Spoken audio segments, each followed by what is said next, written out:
Good morning. Welcome to Learning to Learn a Language. We are moving on to our second unit. So, as we saw in the first unit, you have a prose piece and you have a poem, and of course, you also have a very beautiful story. And the prose piece is an autobiographical essay. It has been taken from a very renowned sportswoman, Mary Kom, and her book The Unbeatable. From there, a beautiful piece has been taken, and you have it as a queen of boxing for you.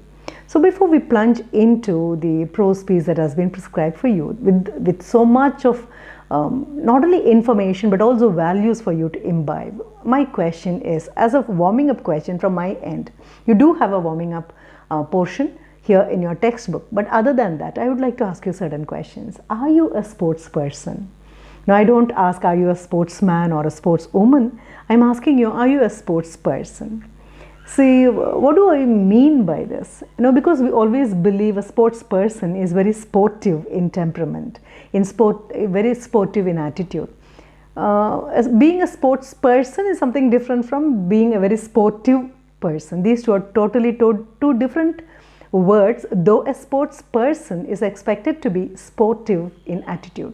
Now, why should anybody be sportive in attitude? Does it mean that you play a game or you are an athlete or whatever it is? No. Being sportive is to understand life and respect it as it comes. As life is loaded with ironies. What do I mean by irony? What you expect to happen and what happens. The difference, you should be in a position to tackle this difference intellectually, emotionally, and physically. A sports person is continuously exposed to this kind of situation. The person does not go with, as your book beautifully puts it towards the end, an athlete cannot run a race with money in the pocket. The athlete should be running a race with hope in heart and dream in mind. Fine. Are you that kind of a person? Are you sportive in nature? Is your temperament very balanced? Now, what do I mean by balanced? Are you able to tackle your emotions? Do you have mood swings moving on to the extremes of your emotions? Are you? Or you are rather a person who is pretty balanced, who can maintain the mental equilibrium? Now, that's what the book wants, the prescribed portion wants you to know. Some of us are sports people. We are athletic in our build. We are very agile and very quick in our movements. And of course, we are very quick-witted also in our attitude, in our temperament, in the way we have the art of repartee. When somebody says something, you immediately hit back with the right kind of wit. Now, that is something totally different. But there are other people who would like to be, who are bashful, who are pretty shy, who are timid in their disposition, who would like to move away from crowd.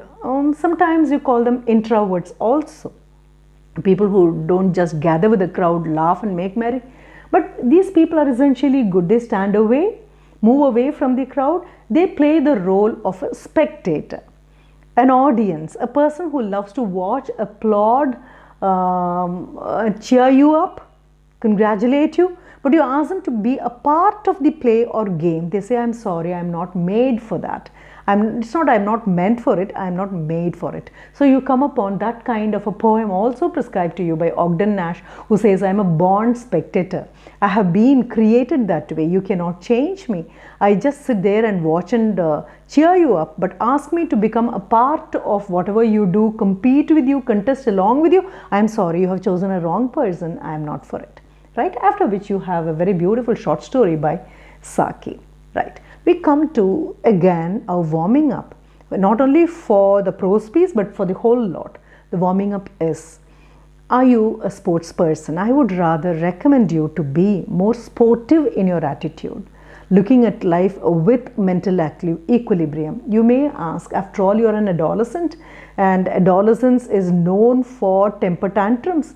Adolescence has always been called the age of you are very explosive in nature. It's almost like handling a live dynamite. Everything is said and done. I know emotions become uncontrollable. But again, sports helps you. Games would rather help you to monitor your mind, to control your emotions, to maintain your mental equilibrium. And that's why they ask you to choose a sport in your life, so that you will learn how to be sportive in life.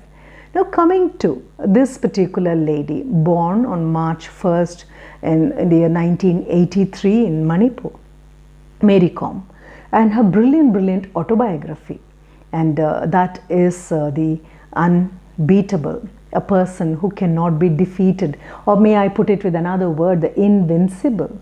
No, she has so many laurels to her credit. She has got so many awards. She is the only person for a long list of remarkable awards. When you talk about how she has bagged continuously 6 times for the amateur boxing championship, or all the 7 times she has brought home a medal or the other when she was taking part in world championship, boxing championship, fine. When she went in for a hat trick, the media applauded and it called her Magnificent Mary, because there was a magic here. And many people who thought that after her marriage, the way she was bringing home medals would certainly drop. No, she proved everybody to be false. She proved everybody wrong, because she continued with a spree of bagging medals after medal. And this particular one, it does not just talk about how she kept on winning, the winning spree continued. It also talks about how an ordinary person, a face which was totally unknown to the world, all of a sudden comes up like a shooting star, rising star. She comes up and maintains. It was not an accident she won the medal. She continues to win, and again tells you, you may be of a humble origin, you may be from a very poor family, you may be from an unknown quarter, from a remote village of some country which has never represented itself in world athletics. But yet something happens, and all of a sudden here comes a force to reckon with. Here comes a person who represents the stamina, the grit, the confidence with which an ordinary person from a poor family can also become a role model for the rest of the people to follow.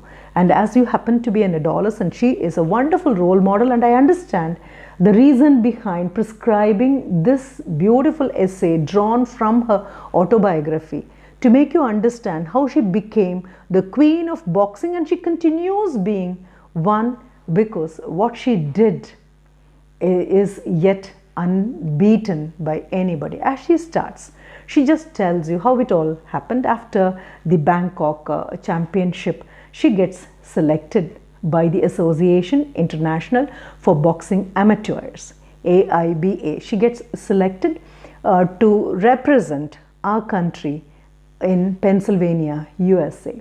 She has never traveled out of the country. Like most of us have never traveled out of the country, fine. She could never also, she couldn't afford it. But now she has to represent, and she is very happy about it. She is going to represent a country. But one thing, she doesn't have money. Her father could only gather 2,000 rupees. It happens way back in 2001. He could get only 2,000 rupees. And she does not know what to do. She has a friend of hers, Onlit, and he helps. Her friend approaches a couple of people, and 2 happen to be members of parliament, and they volunteer to sponsor for her. One gives 5,000 rupees, the other one gives 3,000 rupees. Along with the money, her father has got 2,000. She could put them all together. And you will be really surprised now to listen to this story where Mary Kom tells, I know I can visualize her face brimming with happiness. She says, all of a sudden, I felt I have got a princely sum of 10,000 rupees. The 10,000 may not be looked at as some great sum, but for her, in her predicament, hardly having 2,000 rupees, all of a sudden, money gets pooled in and she has 10,000. And why does she need that money? Her to and fro flight charge would be borne by, of course, she is going to represent the country will bear it. But what about the other expenditure she may have to do when she visits Pennsylvania? And that happens to be US. US is very costly. And that's what really saddens her. She wasn't in need of money because she knew how costly it is, as she keeps narrating. And this is first-hand information because it's autobiography. Now she visits Pennsylvania, and it's very cold, but she says it was cold but very cheerful, right? And the people were so good. Now you find her so magnanimously complimenting every other person she meets in her life. Now that is, again, that happens to be an aspect of sportsmanship. Appreciating everything, appreciating and accepting everything as it comes to her life to improve the quality of her life. She says the people were enormously, I can quote her, the people were enormously good, they were so good, and I was very, very happy, we were well received. But the day when they landed, fine, it's from one part of the globe to another part of the globe, from India to Pennsylvania, to the other side of the globe. And she was so surprised. This is the first time she takes such a long travel, that is outside the country. She was so surprised because she started her journey at the daytime and she reaches another country again on the daytime. It was morning when she left and it was morning again when she reached. So this is what you call jet lag. And your biological clock will not be ready for it. Your mechanical clock can tell you the time as it is in another country. But as you keep traveling, as you take flight to be the mode of travel, when you reach the place, you'll be really surprised because your body would not have had its rest as it demands rest. You're used to sleeping at a particular time in your country, and it completely changes when you reach there because you would not have slept at all.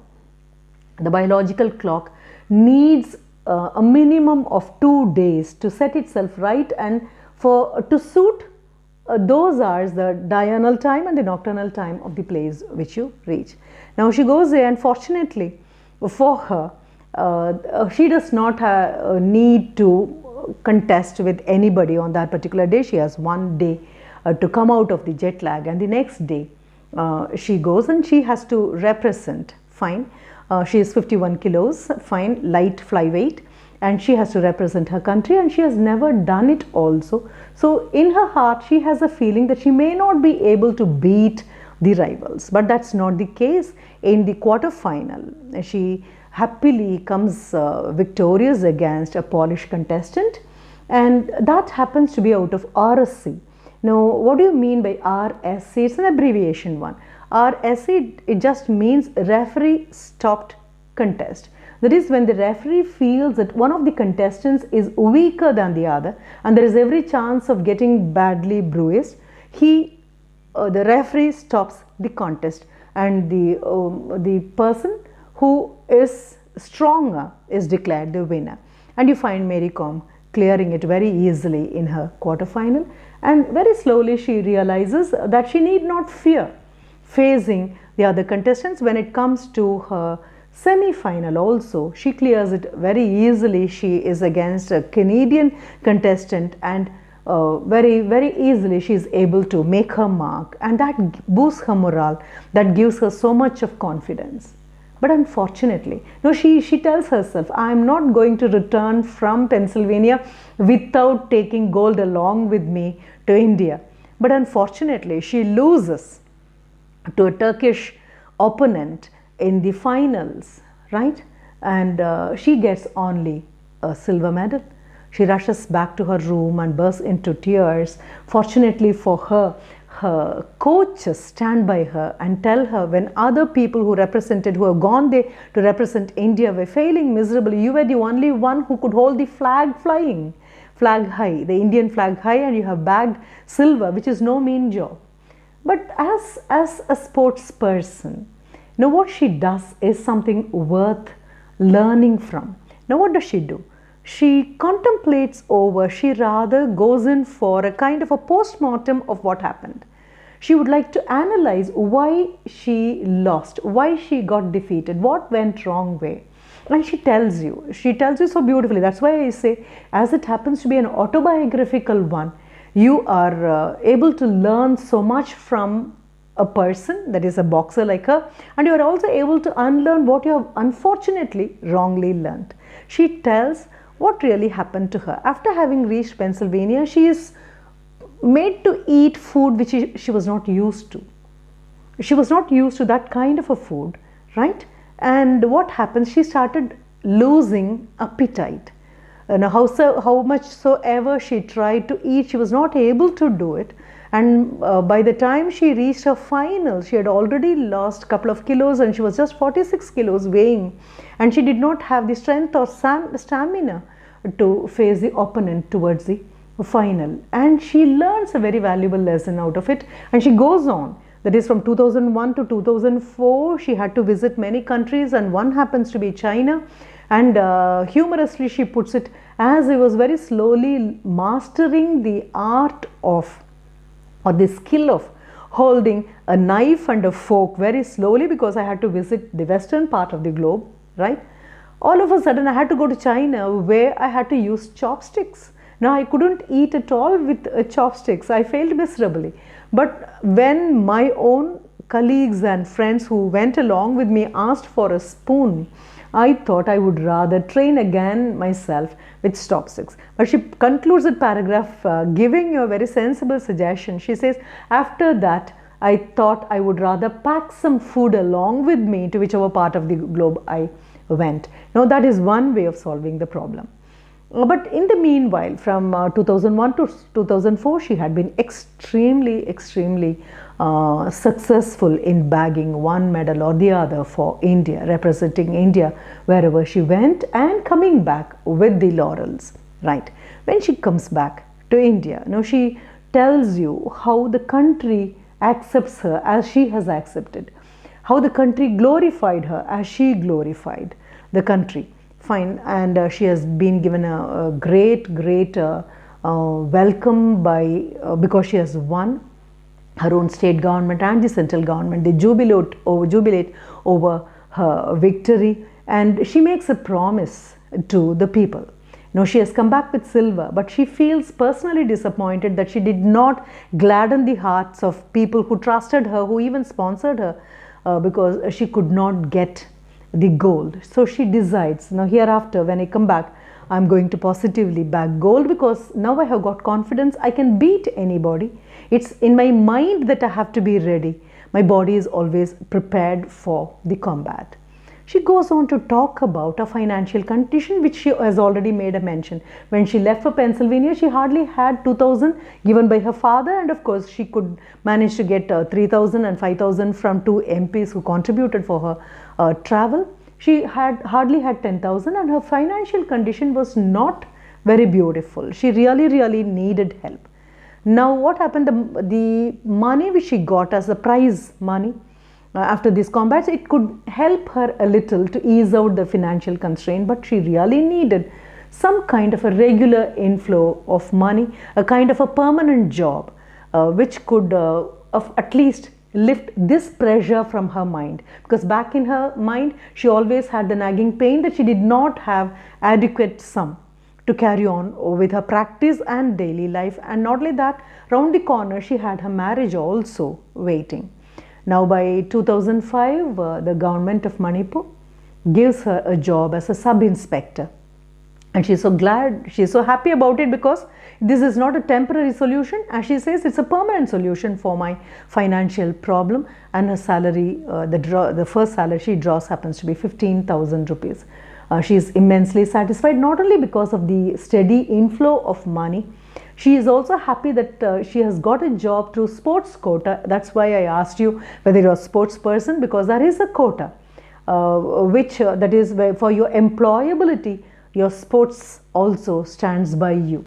If you happen to be a sports person, a successful sports person who represented the college or the university or your state or the country, don't worry, you have a quota called sports quota, where the employability, your future financial position is taken care of by the country which you have been representing, right? So she is happy that she has got a job in sports quota. And she also tells you a piece of information. She goes on to say that you need not worry about going to the office, because if you get a position through sports quota, you have to go regularly, practice and keep yourself in the right fit position. and if there is any need, don't worry, you will be called and you may have to go to the office now and then. If you go out of the country, again you may have to apply for leave and get permission. Right.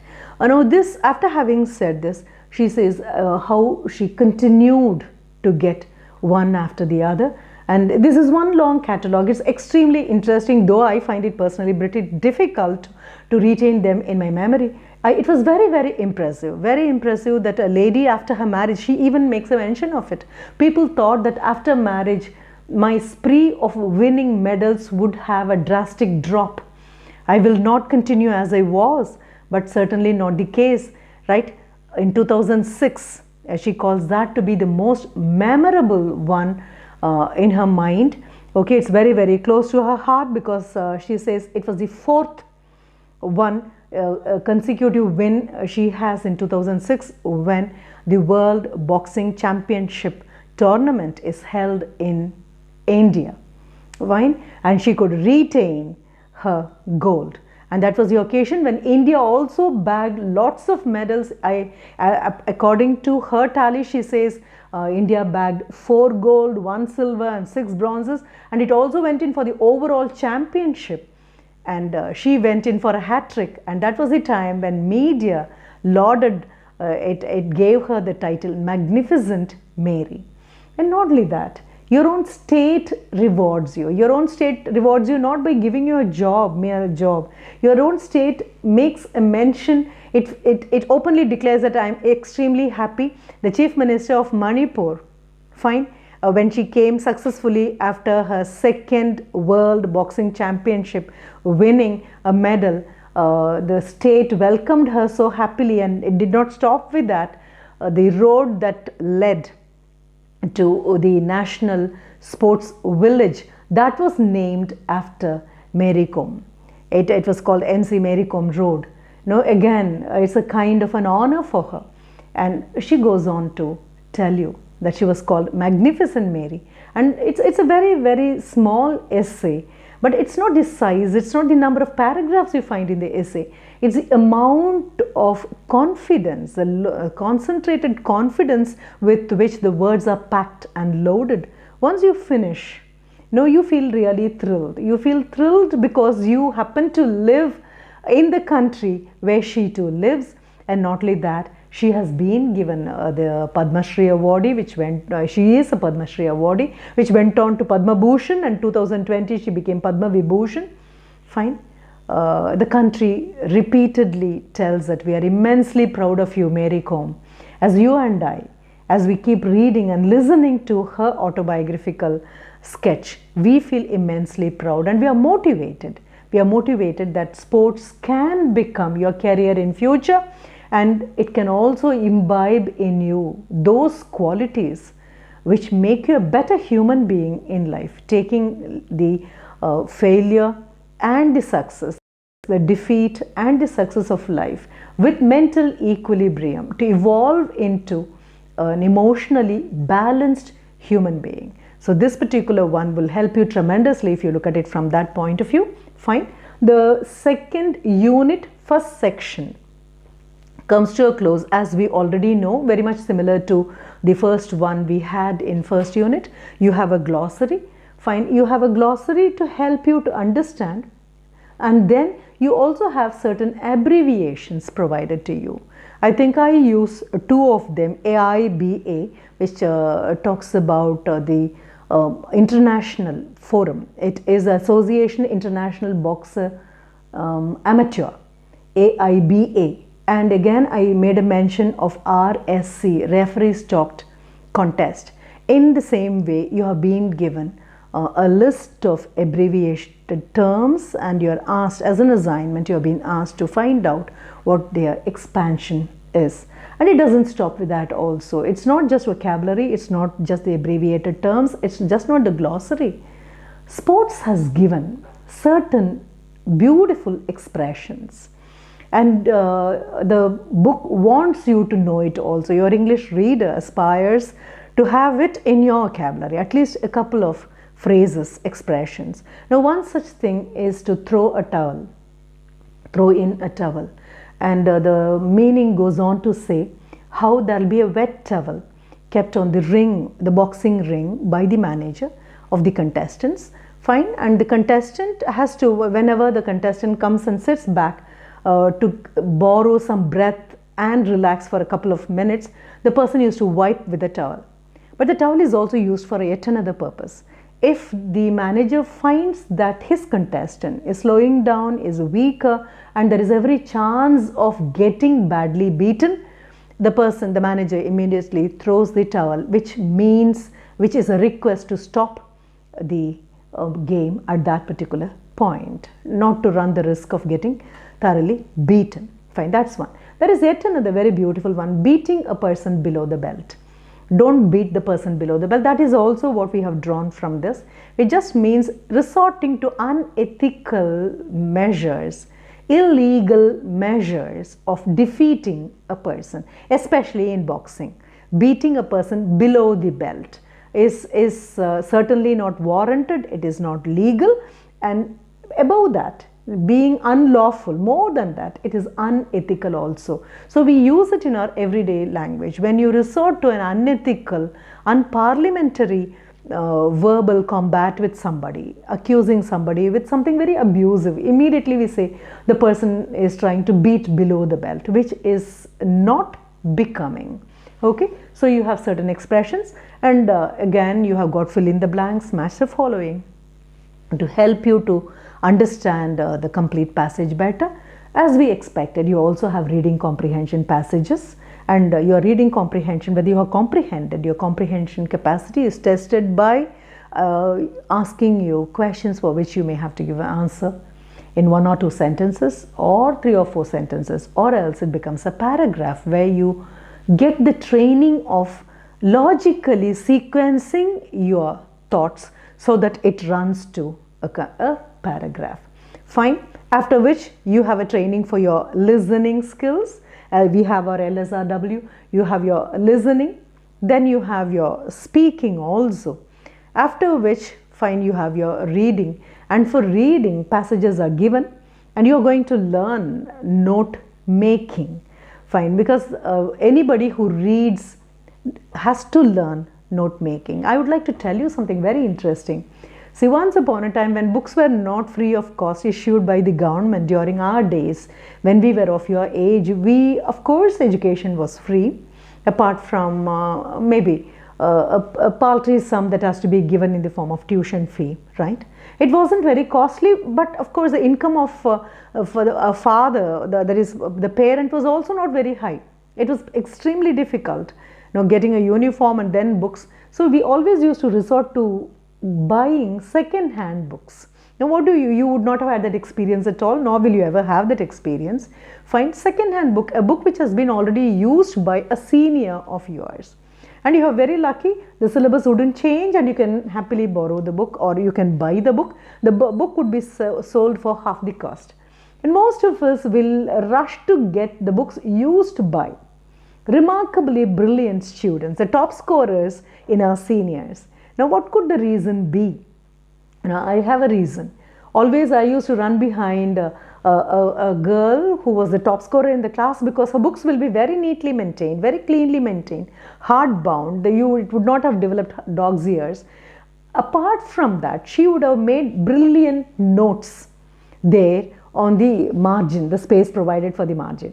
Now I used to buy. Later on I understood I can never equip myself, I can never get better marks by following somebody else's notes. Now I have to read and prepare my own notes in my own fashion, using my own abbreviation, using my own symbols and signs, if I have to understand that, right? And your note making, it's extremely helpful. Anybody who is very studious, anybody who would like to retain whatever you have learnt, even I do note making, fine. When you read a passage, have always a paper along. It's note making, because you will find few of your friends are extremely good in retaining whatever they have learned from the book. Now you call it a photocopier mind. Now it looks as if it's a human Xerox. They can immediately absorb everything. There is one little trick. They know how to make notes. Fine. If somebody lectures, you listen, you take down notes. And if you read, you make notes. Your book goes on to tell you the various uses of note making, right? And how you should go about it. What are all the hints? It provides you with a couple of suggestions, and also a long paragraph is given. And if you get training in this, that is from your English reader, to make notes of what you have read, don't worry, it will be of ample use when you go to your major papers, whatever may be the subject you have taken. When it comes to the theoretical foundations of anything you learn, note making remains unbeatable. Like Mary Kom, it is unbeatable. It's so handy, so useful. It's kind of a memory peg. You can use all possible symbols, and the only secret is the notes you have made can never be taken and used by anybody else because they cannot follow. Fine. After this, fine, you have to move on to grammar, because without knowing grammar you can never go to your writing skill as such. Fine. If we move on to grammar, we have two very important things. One happens to be modal auxiliary. You would have learnt about verbs, right? And here is modal auxiliary, which you use in your everyday use of language. And they make use of, your book makes use of two people. One is Isaac Asimov, an American science fiction writer, and the other one is Jerome K. Jerome. There is a beautiful passage that has been taken from Three Men in a Boat, and of course Isaac Asimov's description of what science fiction is. And to move away from this, I would rather be happy if you can take a piece from Jerome K. Jerome's Three Men in a Boat. It's Uncle Podger Hangs a Picture. Once upon a time, way back, maybe decades back, Uncle Podger Hangs a Picture was prescribed for the 11th standard.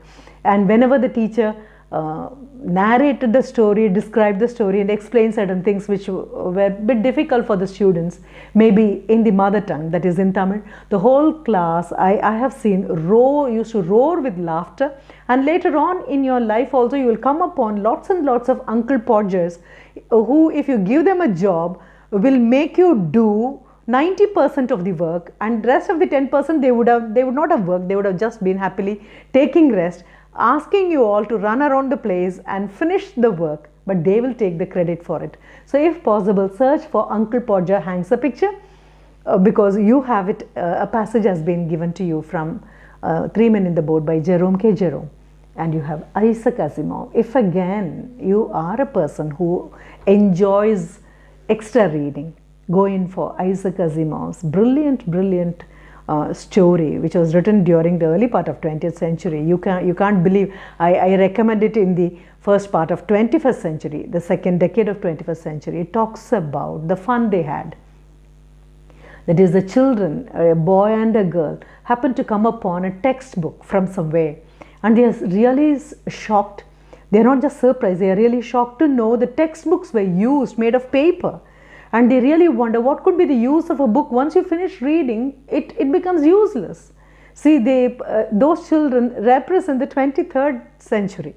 And what happened? These two children say, there was a teacher. How can a human being be a teacher? A human being is filled with weaknesses. Of course, there are strengths, but also there are weaknesses. How can a human being be a teacher? A person who has weaknesses can never be a teacher, because these children have got a computer at home, and that is the teacher. That teacher controls and monitors. Towards the end of the story, the children will just long for one thing. They'll say how happy those people should have been, because they all went to school, a building where children of the same age who went to the same class gathered around, and they should have had fun.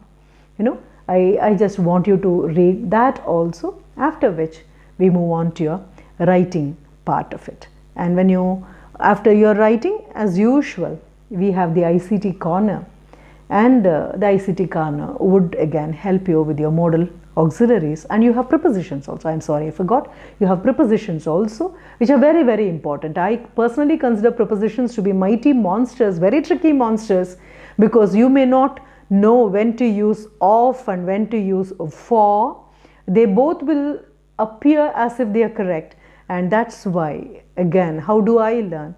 I learn only by exposing myself consciously, continuously, to a scenario, a place, an ambience way. English is spoken. When you listen to English spoken, you understand automatically. You don't stop at a particular place to wonder whether this is appropriate, this is correct or incorrect. You naturally learn the language along with the prepositions. So we wind up here the first part of our second unit, an autobiographical piece by Mary Kom, The Unbeatable, and the extract that has been taken and given to you is Boxing Queen. We wind up with Magnificent Mary. Thank you. Thank you for listening.